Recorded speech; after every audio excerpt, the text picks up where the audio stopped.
With the first preseason game in the books, yeah, there's still a lot left to be desired. There's still a lot more football we're going to watch. There's still a lot more players that we're going to watch out for. But here are three players. Here are three Las Vegas Raiders players that we need to see it. We need to see more of in game two, the second preseason game for the Las Vegas Raiders. Now, the Raiders, I got to be honest with you. Honestly, it was a good win last night, all that stuff. You know, they play the Vikings on Sunday. My Vikings and my Raiders, hey, my two favorite teams. I just realized that. Playing on Sunday the 14th, next Sunday at 2:25 p.m. So I believe that's Mountain Time too, which is my time. But anyway, so there's a lot of things going on. Like, obviously, you know, the second preseason game, you'd probably like to see some starters, maybe a drive or two. You don't want to, do anything too stupid, but you do want to make sure that you are putting these two guys out there, or at least some guys out there that, your starters. Get kind of a feel, get kind of a thing. But there are three players that I think in game one, they got a little bit of run, but I would really like to see more of in game two. Player number one,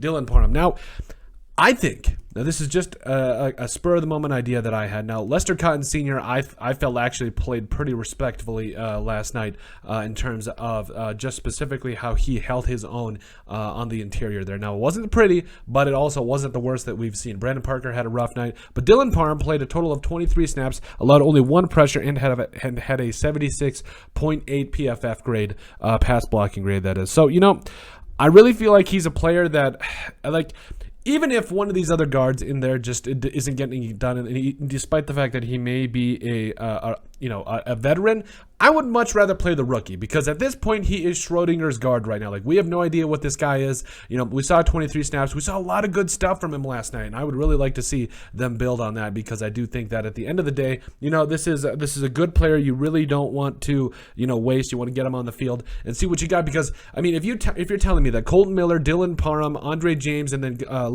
Lester Cotton Sr., and then Alex Leatherwood, who by the way had himself a pretty good game last night, I think that would be a really good offensive line. I mean, from what I'm seeing, it might be the best option there moving forward. Player number two that we need to see more of, Tyree Gillespie. Now, Tyree Gillespie, to me, I get it. There's like three safeties on this team that are probably going to get a lot of run. Deron Harmon, Tre'von Moehrig, all those guys. But Tyree Gillespie really needs to be in that consideration. He had that forced fumble on Marvin Hall early in the game there.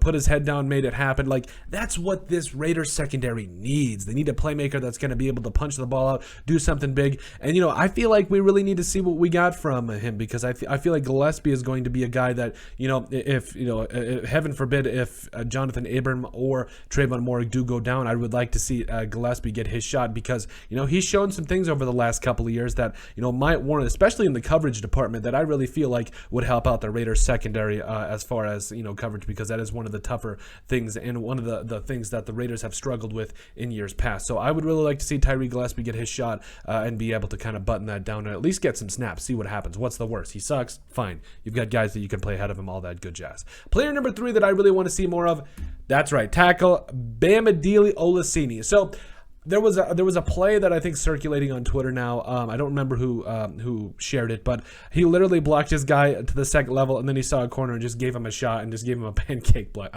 I love it. I love it. Like, to Bahari Olasini, especially with what it's not especially, it's especially, it's like espresso. That's espresso. People just, okay, I'm sorry, words make me angry. But overall, what we saw last night from guys, like a guy like Brandon Parker, it didn't get the job done. It did not get the job done. We covered it. He allowed a couple of sacks, did have a 71.6 PFF pass blocking grade, but I have no idea why, because this man allowed a couple of sacks, got absolutely just hammered. So honestly, I really need to see me some Bahari Olasini. I don't care. Just put this man out there. He's a behemoth. He's a man. And there is nothing more valuable than getting playtime experience. And I think that's exactly what Bam needs, because I think moving forward, he is also Schrodinger's left tackle right now. We don't know. We got a couple of snaps last night, but not as much as we would like to see, because this is a player that we really need to see more of in training camp and preseason, because he might have a shot to make the team, but I'll bet you he's definitely going to be one to watch on the practice squad so that they can develop him at least